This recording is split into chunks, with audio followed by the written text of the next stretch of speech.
On this week's show, can you buy a 3-bed HMO? In the news, how will our new Prime Minister affect property investing? And we're going to be answering all your property-related questions.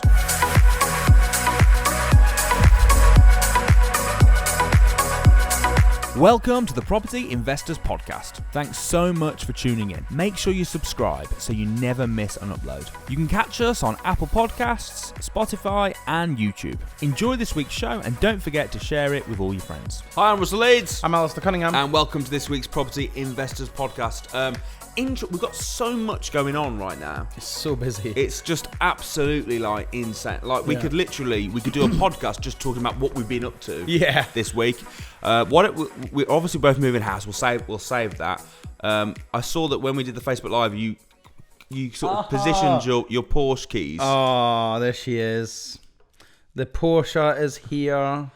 Oh. It is Porsche, by the way. I've told you that. I'm going to have to retract my earlier statement because when I was picking it up, I told them that we had a discussion about this on our podcast. I said, Russell says it's Porsche, I say it's Porsche, and the guy went, yeah, it's Porsche. Yeah. He goes, we get it drummed into us at the factory. Whenever they go to the factory, every morning they do like a thing where they have a thing they say, and it's Porsche. They get it drummed into them. It's Porsche. It's not Porsche. I know. I said to Alistair this morning. I rang him or was it yesterday? I can't remember. I rang him. I said, so I haven't actually seen it yet. No, we've been together, but we've been in London, and you don't really drive in London. So you've been parking miles away. And I was like, oh, you have to take me out after work today, after we finish the podcast. You have to give me a ride. He was like, yeah. I was like, translation, can you give me a lift home? yeah. I wonder why that is. So yeah, that's very cool. So what have you been up to last week? What we were running an event, weren't we? Yeah. We were running Rent to Rent Revolution. So it's like a, for our Academy members, 3-day event. It was awesome, wasn't it? It was phenomenal. Really was phenomenal. Even if we do say so ourselves. Yeah, it really was. We come off the back of, there was a DFE, and then we had, DFE was Monday, Tuesday, and then we had a crash course. I've not been around because I went to Miami. Crazy, I got back from Miami on the Thursday, went straight to the crash course. That was on the Thursday night, Friday, Saturday, Monday, Tuesday, Wednesday I was at DFE. Yeah. Then I went on holiday. Yeah. Cut that short to come back from the last month. I've just been I haven't been in the office. I've been just travelling around. But we had the DFE, then we had a crash course, and then we went straight down to London for the 4 days Rent to Rent Revolution and Launchpad. And it was what was awesome London, is awesome. Rent to Rent Revolution finished on Saturday night. Which I mean, we are now on Monday, so we're talking 2 days later, and there've already been people that have gone and got deals over the weekend. There's people that have got deals are collecting the keys this week. I know at least 2 people. Yeah, we had the whole room. We taught them how to get the deal. We were getting people getting deals. I mean, obviously, they had to go and view the property, but getting deals in principle. There was about 15, 20 deals over the phone in principle. It was just a manic weekend. We talk all the time, don't we, about implementation, about how you can learn everything. Yeah. But unless you actually go out and do it, it's pointless. You're just learning it. Yeah. And the people, I think there was a lot of serious action takers in that room. Yeah. And it's proofs in the pudding. They've gone out, they've secured deals, they're collecting the keys this week. I know. In Manchester. Everyone there was amazing. The energy in the room was amazing. Anyway, that's what we've been up to this week. So on this week's show, 3-bed HMOs, do they work?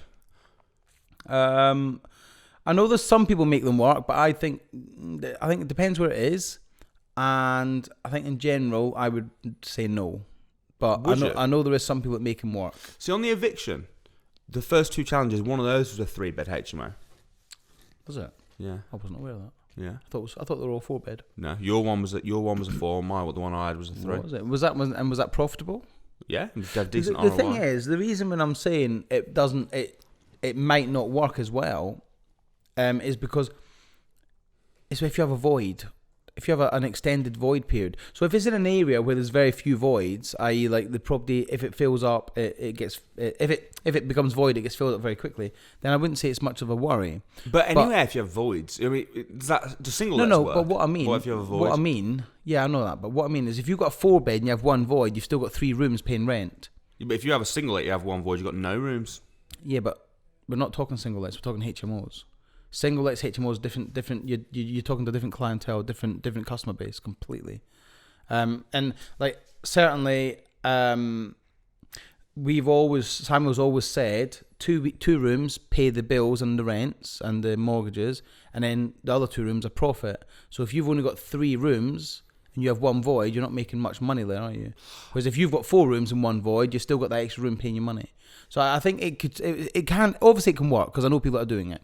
I just think you've got to be a lot more careful about where you're buying, and what areas. Like, for instance, if you're in the south, I know several people that have got like 3 or 4 bedroom houses that are just renting out 3 bedrooms, but they're renting the rooms out at £700-800, and that's plenty of money. But where you're getting cheaper rents is where I'd be worried about. Okay, well let's look at HMOs and we'll try and work it out and see what we think. Then we'll come up with a conclusion for the end of the day. Okay. So first of all, do 3-bed HMOs work? I suppose the first thing you've got to ask is a 3-bedroom house. Yeah, would of course work.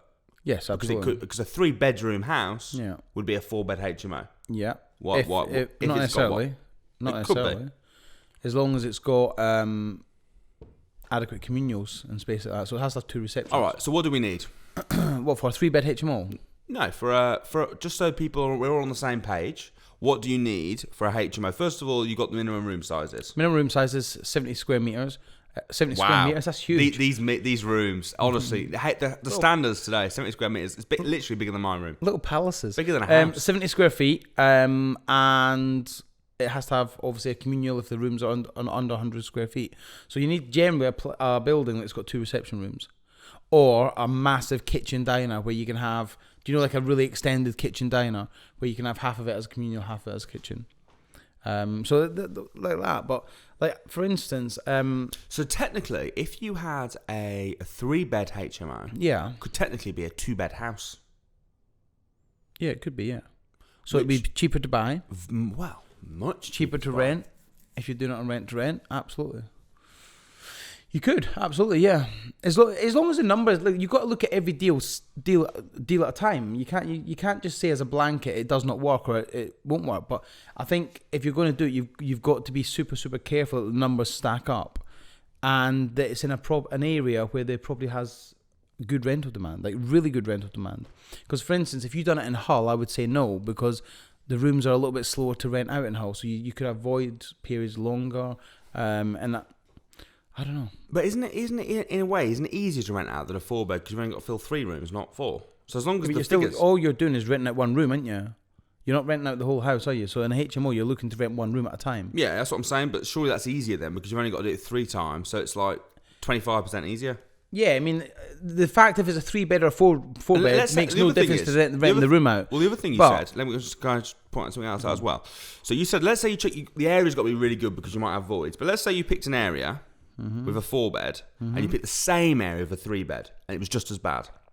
If the 3-bed you only filled two rooms, wouldn't the 4-bed you only fill 2 rooms as well? Because yes, but what I mean in general, okay, I know what you're saying. I know what you're coming at. You're still going to have a void period, but like for instance, we've got a friend who an academy member who lives in Dagenham, and he lives in a HMO. He literally one of the people moved out the same day the next person moved in, and that happens all the time. Yeah. Whereas, so a 3-bed would be, you'd have less. You might still have the same void periods, but you would have less void periods because you've got less rooms. Yeah, potentially. So sure, it just makes it easier. What I'm getting at is, I personally would be more comfortable with a 4-bed. If they're in the south, it's different. A 3-bed might work. But if it's in the north... Listen, you're not making any sense. Right. I know, in my head I am. I'm just not getting across. Well, that's kind of key to this. It's podcast. it's not the workings of Alistair's mind. At the end of the day, it's the cogs are clocking. At the end of the day, But look, just simple right now. Right. You have 2 houses on a street. Yeah. Right. One of them's a 4-bed. Yeah. One of them's a 3-bed. Yeah. Right. You decide to buy the 4-bed because it's safer. Yeah. Right. It's in the same street. Because you're worried if you buy the 3-bed, you might only fill 2 rooms. Yeah, but you might only still fill 2 rooms in 4-bed. What's the difference? But my point being is you've got more opportunity in the 4-bed to make money. Now, do you know where I think you actually point is, but you're not saying it? It's the bills, and it's the... No. Go on. What do you think? I think your point is, because it depends on the ROI, right? Yeah. Of course. So with 4-bed, you got a chance to make extra money out of it. Makes sense to have more bedrooms, right? Yeah. So then you got to look at the return on investment. If your return on investment was good for the 3, I don't see it as more of a risk than a 4, because as long as you're going to fill the rooms, but you never buy a 4 thinking, well, I only want to fill 3 rooms aneway. You want to fill them all anyway, right? So it doesn't. But the difference is you have, and from someone who's managed a lot of HMOs, there's certain rooms that are difficult to fill, right? So like, do you know smaller rooms, the small rooms, the small rooms, the box rooms. Yeah. So when you've got a 4-bed, you might have 3 double rooms and one box that fill like that, and one box room that's a bit of a nightmare. If you had a 3-bed that had a box room that was a bit of a nightmare, you might be screwed. Is that your point? Well, my point is, yes, that, and also that with 4 beds, we've always said that 2 rooms pays all the bills, pays all your costs, and then you've got 2 rooms profit. So if you take that sort of theory to a 3-bed, 2 rooms pay your bills, and then you've only got 1 room making the profit. But that is a rule of thumb. Yeah, I know it is. But generally, the bills are not going to differ that much for an extra bedroom. Not that much. They might go down a little bit. No. But the purchase price might not be that much different either. So, like, for instance, in Hull, you can buy a 2-bed in the same street as a 3-bed for, like, not much less than a 4. So why would you go for a smaller property? And to me, it's about risk. I know if you've got a 4-bed and a 4-bed and a 3-bed HMO in the same street, and you've still only got 2 rooms filled, that's fine. But you haven't got the opportunity to fill 4 rooms in this. You've only got the opportunity to fill 3. So I don't think you'll ever make as much money. Even if the ROI is right, even if the ROI is still 20%, you're still never going to make as much cash flow in this one. Obviously you're not, because I just don't think you are. That's why I'm not in. I wouldn't personally do a 3-bed unless it's in London. But surely it just it depends on the individual. Oh, listen, of course, more rooms are better. Always, because. Fine. So let's just say, and this is not specific to. Again, this is in my head. It's right, but it's going to sound daft. But I don't care. Right. So we kind of used to. If you've got a 3-bed and a 3-bed and a 4-bed, right? Yeah. And let's just say that 3rd tenant. Okay, right. So you got 4 tenants in one property, 3 tenants in one property. Oh yeah, we're all totally following. Listen, right? Right. 4 tenants in one property, 3 tenants in another. Yeah. And you get 1 tenant is a complete no-bed, right? Stops paying his rent, all sorts. You've still got 3 tenants in this place paying the rent, whereas in this one you've only got 2. Do you know what I mean? So I just like that extra tenant. But that is a good thing and a bad thing. Yeah. Because what's better, a single let or a HMO? But we're not talking about that. But this is just extremes. What's better? What's easier? Easier, single let every day of the week. Well, because why? Because you've got less what? Less hassle, less tenants. Less tenants. Yeah. So why suddenly is a 4-bed better than a 3? Because you've got the advantages of a HMO. You've got less tenants. I get that, but then if you're going to go 3-bed, why not go single let? Good single let. Because you make more money. Not much more. By the time you pay all the bills, you're probably making the same sort of money. If you're not, then it's no good. But so hang about, right? Let's just say. By the way, just to be clear, yeah, I don't really like 3-beds. No, I know you don't. Right. But so a 4-bed HMO in like Wolverhampton and make about 1,500. Right, we get about 350, 380. Maybe I think one of the rooms gets 420, whatever. Right. So if you say, let's just say ballpark figure, the average room rent is 350 quid in the Midlands, yeah? So 350 times 350 is 750, another 700, another 300 is 1,050. Okay, so 1,050 on a 3-bed. You drop 1 tenant off there because he starts not paying his rent or whatever. You're down at 1,050. You drop the bills off. So what would your typical bills on a 3-bed HMO be?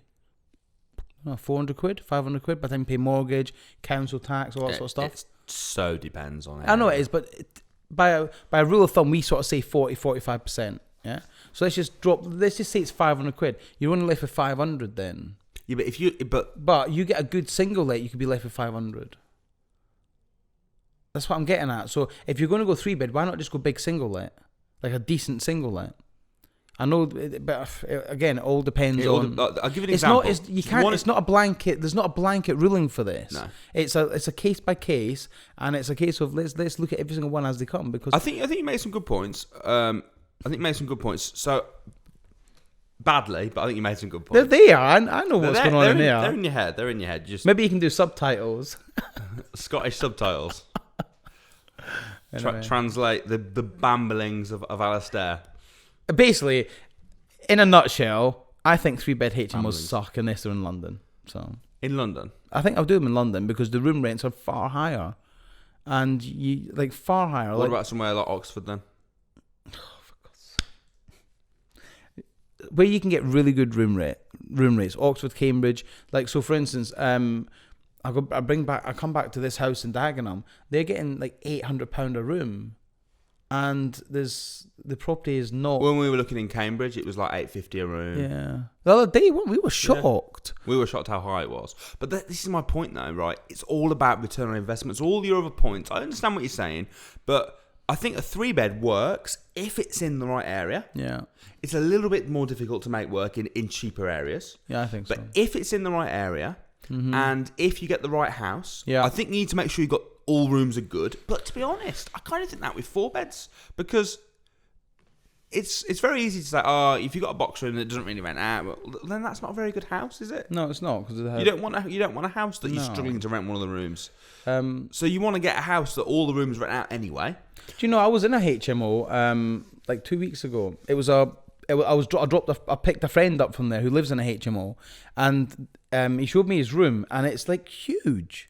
And every single room in this house was like this. It was probably about 140 square feet. It was humongous. Like, his double bed was in the corner, and it's like he's still got like so much room. Yeah. And if this was I can't remember where it was. It was Walthamstow, and in London. Yeah, in London, it was Walthamstow, and this is a 6-bed property, and every room's that size, and they've all got like a little ensuite in the corner and everything.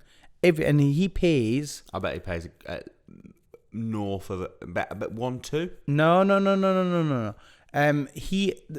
They're all that size thereabouts, but the biggest room in that property is £1,050 a month, and he pays £890. Wow. So do you know what I mean? He's paying like top whack for an ensuite and everything. That's not bad though in London. I didn't think so. For an ensuite but the room's huge. Honestly, it's like 140, 150 square feet with ensuite, and there you are. That's not bad. But if you imagine if that probably wouldn't have been that much to buy. Like, it would be more than in Hull. It'd be probably a couple £100,000, £250,000. But if you've got 6 rooms bringing in £800, that's a chunk. Yeah, it's a wedge, isn't it? Certainly, there's a lot of profit to be made there. That's why That's why there is a lot of investors that just will not buy outside them areas because they make the cash, like they make really good returns. Yeah, they don't get the best sort of. So in summary, then 3-bed HMO, it does work, but it's more difficult to work. You've got to pick the right areas. Yeah.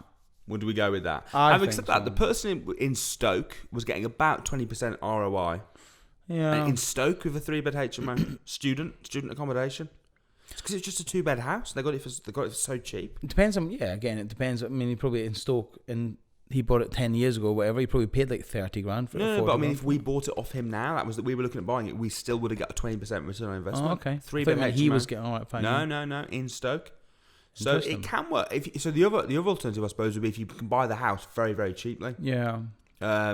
Or if you get them on lease options and things like that. If you get them on lease options and the lease payments are quite low, then I don't know. So I hope 3 beds work. Well, this has clearly cleared it up completely. I'm sure that everyone now has got a clear image in their mind of exactly whether a 3-bed works. So I'm glad that we've managed to 100% lay it out, clarify it. I feel ready to move on. It's now time for this.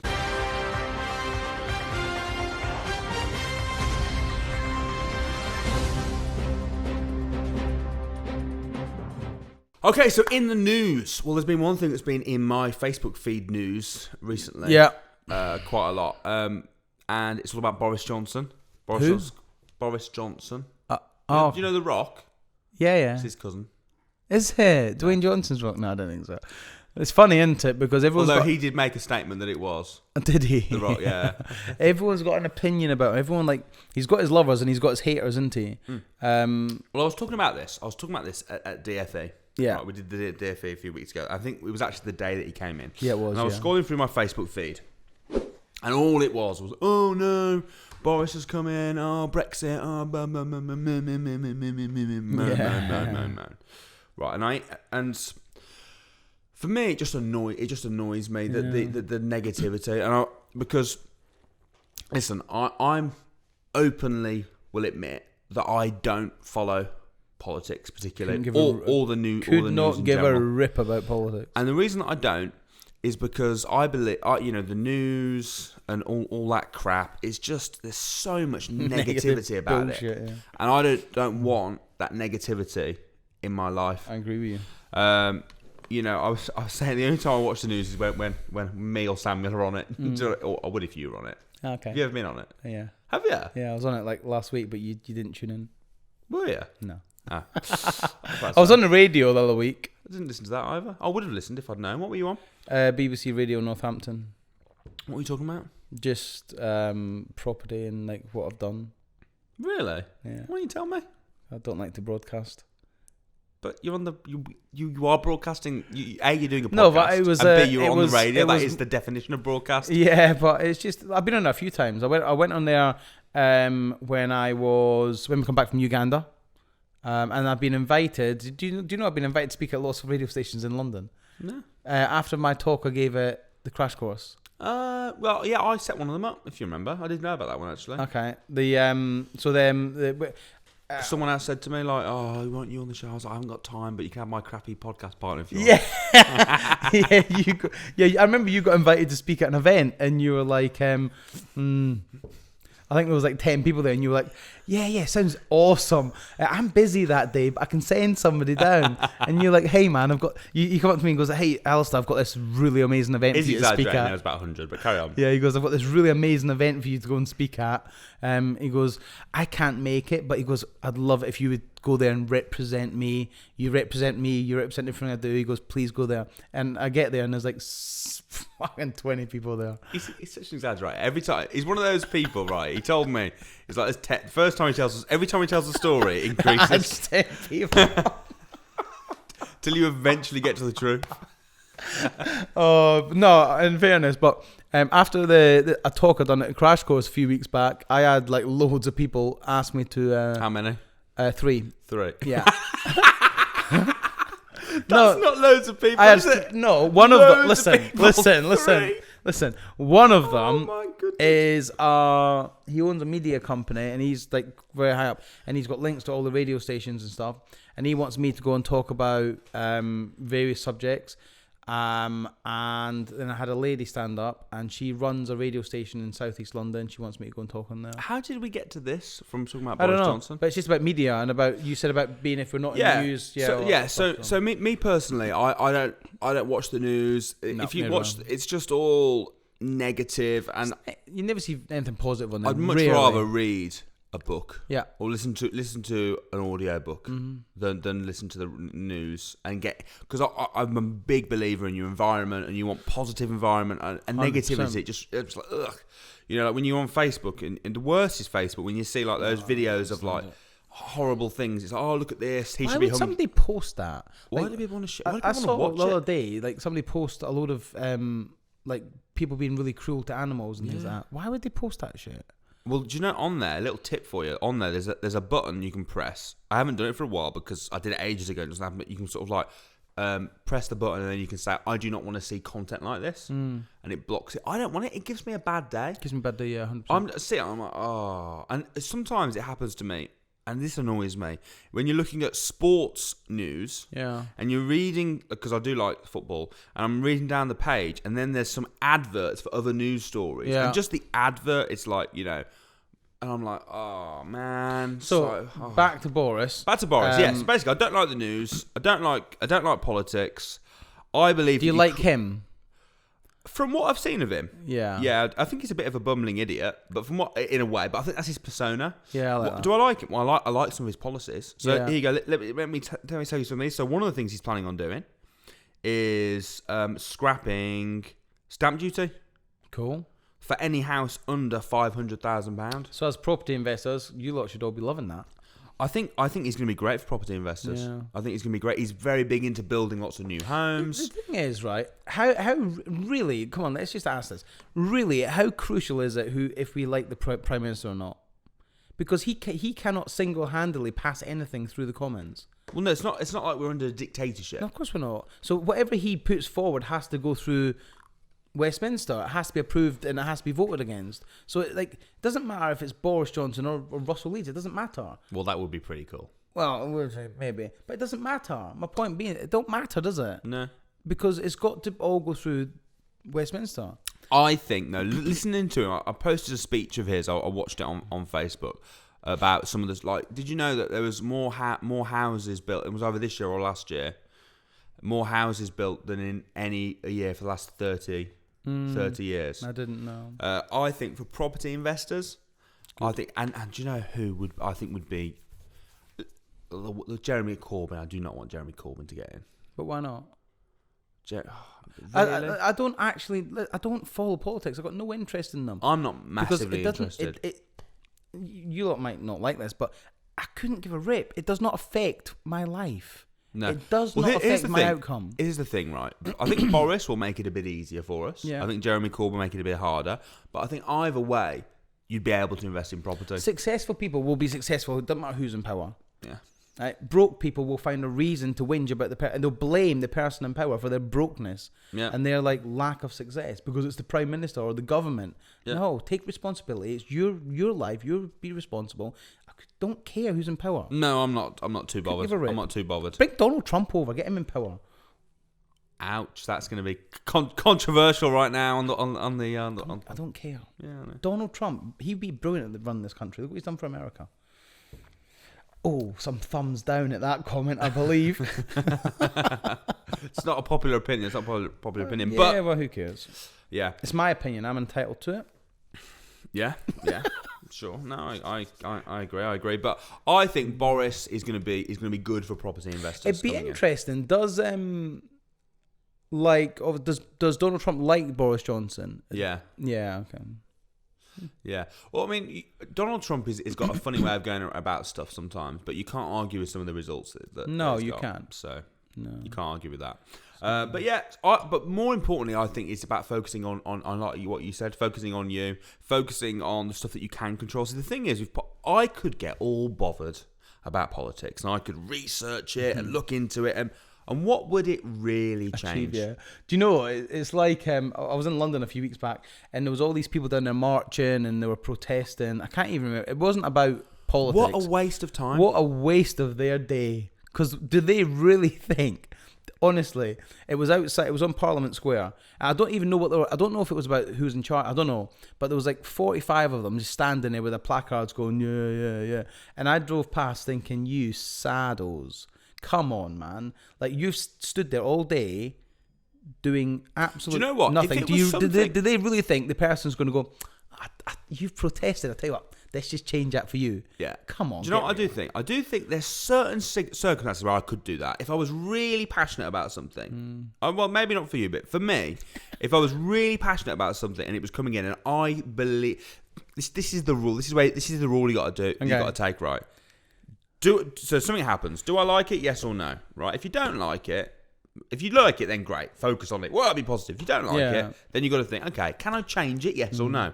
If I can't change it, I'm not going to whinge about it. I'm not going to moan about it. I'm going to get on with it and just ignore it and focus on the stuff that I can change, like everything else in my life. Yeah, exactly. Right? If I can change it, then I've got to think, okay, how bothered am I? Yeah. And if I'm really bothered, then okay, you could put in a lot of work. See, people are moaning to me about Boris. I'm like, are you going to run for MP then?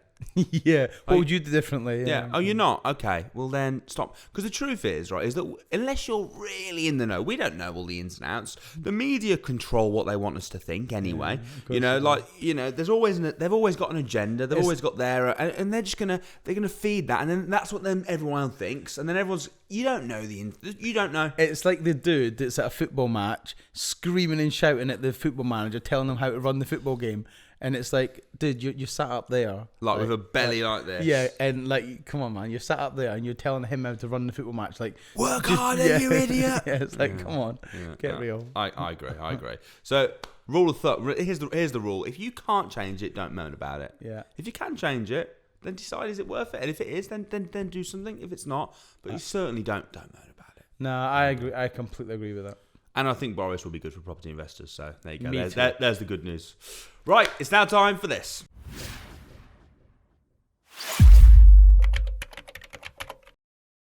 Okay, so welcome to the questions and answers part. If you want to leave us a question, you can either comment on our YouTube videos or if you join the Property Investors with Samuel Leeds Facebook group, we do a Facebook Live normally just before we film any show, and you get the opportunity to leave some questions on there, so make sure you join that group. Okay, so first question from Liban Ahmed. Will Article 4 have an impact on rent to HMOs? Well, yeah. Because if you're running it as a HMO, you can't do it in Article 4 area unless it's already been. It depends if you're looking for like a rent to rent, which is a single let, which you're going to then convert into HMO. Then yeah, absolutely. If it's an up and running HMO, then you wouldn't have to be too concerned about that because you'll have grandfather rights. Yeah, but you'll still have to be aware of Article 4. Yeah. So yes, great question. It will. Thank you. Okay, I've got one here. This is from PW. I don't know who you are, but PW, that's your initials. Powoosh. Powerwoosh, yeah. A question regarding deal sourcing. What checklist or point plan do you use to check whether a property is suitable to put forward to your investors?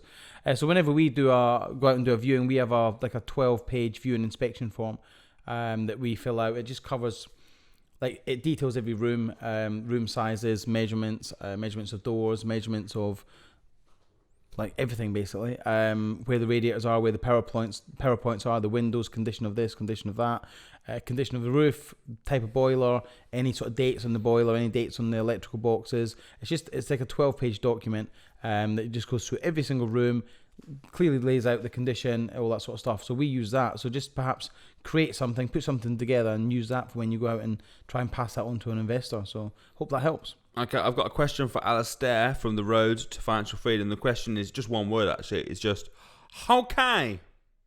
Nice. So I believe he's talking to you. He is talking to me. So, Road to Financial Freedom. Good luck. Okay? You know, I don't know if you ever noticed, but Alistair can't say okay. He says, okay. Okay! Right, and he does this quite a lot on stage, and I always take the mick out of him for it. Somebody's... we talked about this last week, didn't we? Okay, I was about to tell the same story as told before, so I won't bother. But basically, someone bought him a mug saying okay. I thought it was funny. He didn't. The end off. I wasn't offended. We've got any questions on the Facebook Live?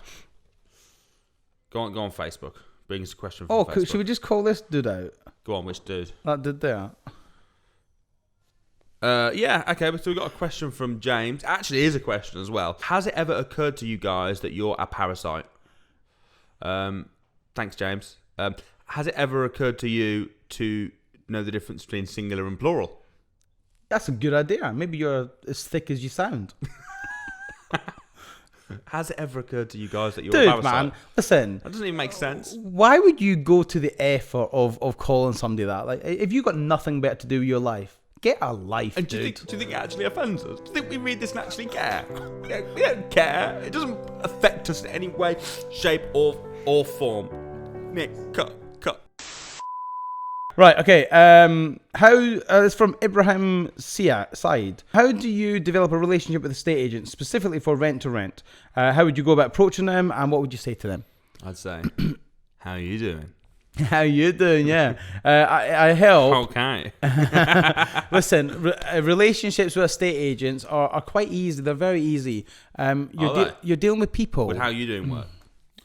You're dealing with people at the end of the day. So I would always, once you've got your area where you're working, I would always go in to see them. Don't phone them up because they get hundreds of phone calls weekly from people picking their brains. I would literally get on the ground. So you wouldn't phone them? I'd phone them initially to make an appointment, but not to ask them for loads. You wouldn't keep phoning them. You play a bit hard to get. No, I wouldn't. Can we be serious for 1 minute? Oh, I'm going to struggle. Right, just get in there, go and sit in front of them, meet them, be nice to them. I'm sure you're a nice person, and I'm sure that will come across. Relationships come from. So how do you do it then? Just fake it? I struggle. I get somebody else to do it for me. Okay. I send somebody in. But just get in there, meet them, treat their time with the same respect you want your time treated as. So, I always say this: if you're booked to go to a viewing at 9:00 and they're there at 9:00 and you arrive late, that's a very bad start. Always be on time, because that estate agent might have 10-15 viewings that day, and if you delay her by 50 minutes because you can't get there on time, that's not a good I think start. they're allowed. They leave, don't they, after 15 minutes? I don't know, but my point being is just do what you say you're going to do with them. If you say you're going to get there, get there. If you say you're going to go to the office, go to the office. And I always find that do you know the best way? the best way is to do business with them. Do business, but if you become a client of theirs, you know, and you start actually, you use them. This is why Alistair is the man at getting in with estate agents, because he's a deal sourcer. So he's using them all the time. And let me tell you something, right? If you're a deal source and you're looking to get in with estate agents, and you tell them you're going to buy a deal off them and you're going to pass it to an investor, and you don't pass it to an investor because you haven't got any investors or you can't sell it, that you'll ruin that relationship with that estate agent. I would recommend, even if you're a deal sourcer and you've got a deal from an investor that you're going to pass to an investor, even if you can't sell it for money, give it away, because it keeps the relationship with the estate agent. You could even do that for your first couple to build a relationship with the estate agent and with investors. We've talked about this before, haven't we? Deal sourcing for free, but Right, brilliant. Well, guys, thanks ever so much for tuning in. I hope you enjoyed this week's show. We'll be back next Saturday at 7 p.m. We will see you there.